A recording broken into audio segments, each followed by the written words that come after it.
Hello, everyone, and welcome to Connecting the Dots with Dr. Ashai, a great place to be if you desire to take charge of your health so you can live fully and enjoy doing what you love.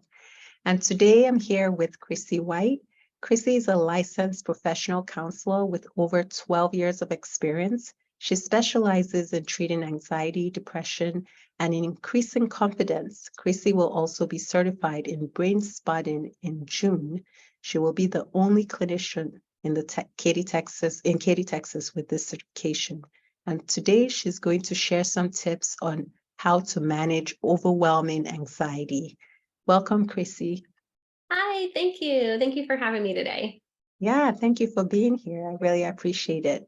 So I'm excited for you listeners because we're going to learn a lot today.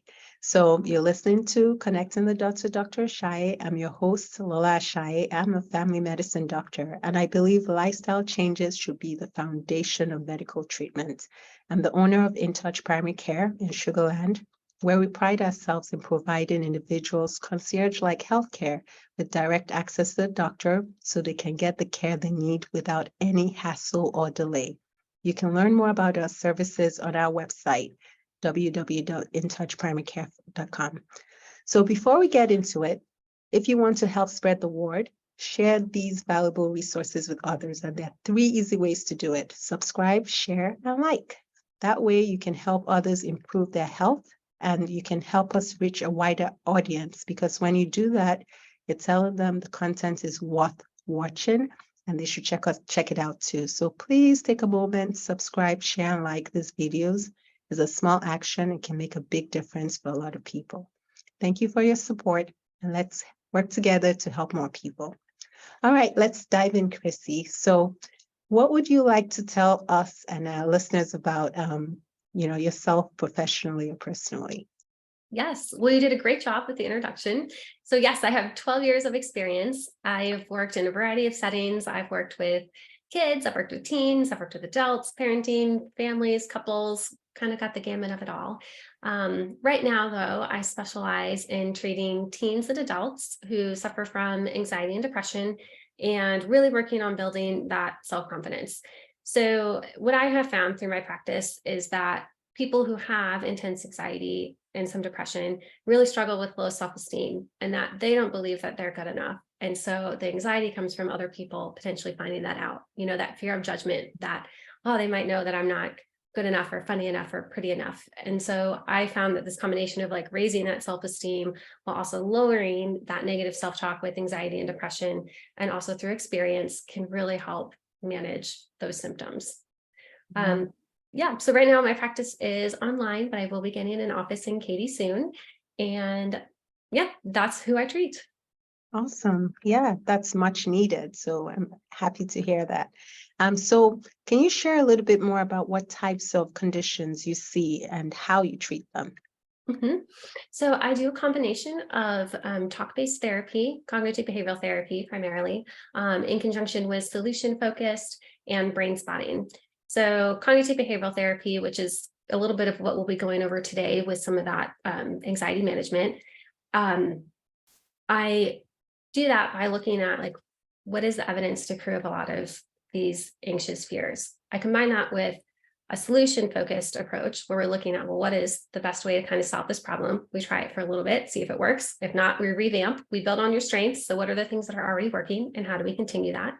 And then with brain spotting, fabulous technique that can help with some trauma and really lowering that really high activation surrounding the issue. So sometimes we can do it in a little bit of a different order. We start with the brain spotting to lower that activation, and then we can come back to that talk therapy part where we can really dig in and work through some of that negative self-talk. Yeah, that's great. So just different ways, and it's awesome how technology has come so far. So different ways to address anxiety and depression and many mental health conditions now. So that's great to hear. All right, so let's get into it. Stress is such a major issue for so many people, and it's typically associated with many health conditions, including depression and anxiety, like we talked about. Why is it so important that people seek help for stress management? Yes, well, if you do not seek help, you will be riddled with anxiety and not be able to enjoy things. So it can really cause a decrease in your work performance, It can stop you from hanging out with friends, making friends, relationships. Anxiety is this, think about it, where you have like that devil and that angel on your shoulder. It's like that devil telling you that you're not good enough, you can't do it, it's not worth it. And that's not the case. But without seeking help, this becomes the majority of the self-talk that you're hearing every day, which really stops you from doing the things that can help you live a happy, healthy life. So that's why I really like to look at how to challenge that and work through it, so that, yeah, even if you still have that negative self-talk, you can go, I don't, no, we're not going to do that. I know what the truth is, not what this negative self-chatter is saying. Yeah. And we tend to believe a lot of what we tell ourselves, like we believe ourselves a lot. And so, yeah, it's so important that we think about what we're thinking and we just don't allow whatever, negative thoughts to rule our thoughts all day long, because it makes a big difference. So yes, thanks for saying that. What are practical things people that are stressed can do starting today to help lower their stress levels? Yeah, so I have two things that I kind of want to go over today, as far as how to manage more of like the physical symptoms, but also how to come back with that negative chatter. Okay, so we'll start with the physical stuff. So anxiety can present in a lot of different ways. So physically, it can be that increased heart rate. It can be that rapid breathing. It can be feeling like really shaky. More of the things that you can't really see, but plays into anxiety, can be those people that look really, really organized and they're always get all of their things done. But what's behind that is all of these lists, these really intense deadlines, that fear of failure that really stop them from ever being able to fully relax. That need for control, like everything has to go this way. And if it doesn't, you might see some of that irritability, which, is where they're yelling, I can't believe this didn't get done. And that can come out when people are pretty anxious. Another big one is that striving for perfection. And when you strive for perfection, which is not possible, you have that huge fear of failure. So how do we kind of manage those physical and the thoughts that go with it? Okay, so like I said, we're going to start with the physical. So I'm going to teach you about the cycle of anxiety and how it worked in the olden days, but also how it works now. Okay, so let's say you start at a resting state and then we get triggered. So in our olden days, that was, you saw a lion, a tiger, something like that. And then your body's going to release all of this stuff. So you're going to have like your cortisol, your adrenaline, epinephrine, hormones, all of those things. Okay. You get to here, and then you're going to go into fight or flight. So where you either run away from the tiger or you're going to fight it, and your tribe has it for dinner. Okay. But now what happens is you start at that resting state and you get that text or an email from your boss. Your body's going to respond just like it's a true threat, like it did in the olden days. So your body's going to release all of that stuff, but then now it gets stuck here. So instead of being able to fight or flight and run away from the threat, you're stuck here because maybe you can't go talk to your boss, or it's socially inappropriate to yell back at the guy that cat called you. So you get stuck here. So then what happens? Well, you don't go back to a resting state, you're going to start here again, or you're going to start over here. Now you're triggered. Your body's going to keep releasing all of this stuff with nowhere for it to go. So what do we need to do? We need to find a way to complete that. The best way to complete your cycle, and I'm going to say you probably want to do this almost every day, because unfortunately in our world, we're triggered probably every day, probably several times a day. So the quickest and easiest way to complete that cycle is by getting your heart rate up. So exercise. It can be, if you love to go to the gym, go for it, do that. If that feels like it's too much or you don't have time for it, do a couple minutes of jumping jacks, run up and down the stairs a couple times. Allowing yourself to fully express that emotion in a healthy way. So, go watch that sad movie that makes you cry, or like laugh, but belly laugh, like real laugh. Or you can scream into a pillow, anything that will get your heart rate up and gets all of that out. So when you're here, now you're screaming into that pillow or doing your deep cry. Now you're back at that resting state. So when you wake up tomorrow morning, you can do the whole cycle again. You'll have to complete it every day. But that can really help with those physical symptoms. Okay. So, but the question is, okay, so let's say you did all of that, you wake up, you're at a resting state, but now you're going to go into, let's say, social situations make you anxious. Okay. And your thoughts are, you're going to meet new people and maybe they won't like you. You're going to be socially awkward and nobody's going to be your friend. Okay. So cycle of anxiety isn't necessarily going to help. Let's say you complete it, you do your exercise before you go to the social event, helpful, but it doesn't make those thoughts go away. So what do? I have a whole bunch of questions, but I'm going to narrow it down to three that I think have been most helpful. Is we're going to start with, what is the worst case scenario? So now every time I ask this question, people go, oh my gosh, like it's going to be terrible. They're going to point and laugh at me and nobody's going to like me. Okay. Could happen, but how realistic is that? How realistic is it that everybody points and laughs at you when you get to this event? I'm going to say hopefully 0. If that happens, you should not be there. Go somewhere else. Those are not your people. So realistically, maybe you feel uncomfortable. Maybe you are a little bit more quiet and don't have somebody to talk to. Okay. How bad is that? Well, it's not comfortable. You probably won't enjoy that, but how bad is it? Or it's not as bad as that first case scenario, right? Like, this is more realistic. I'm uncomfortable, but it isn't terrible.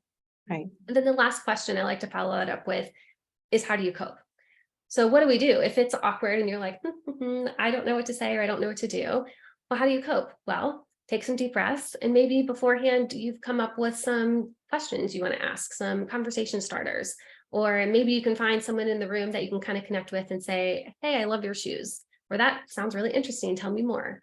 So you can kind of come into it prepared, because the things that we do to cope can often minimize our anxiety in that situation, as well as moving forward.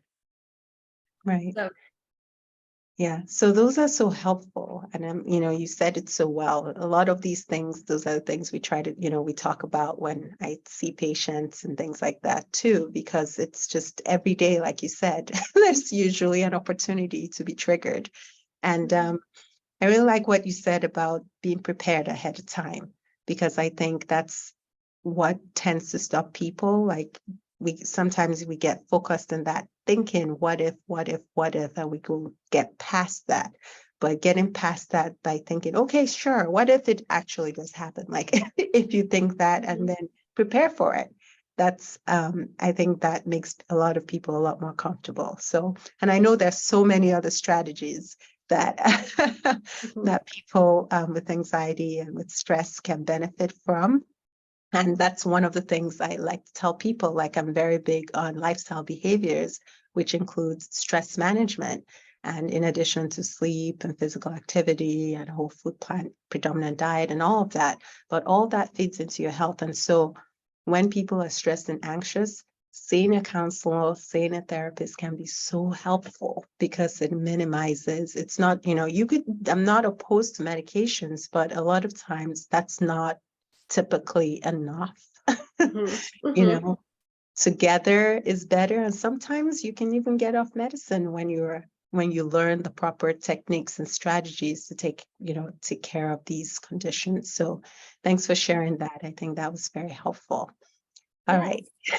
So how does counseling help with stress and anxiety? And I already started to answer that, but can you tell me a story about how someone with anxiety benefited from, counseling?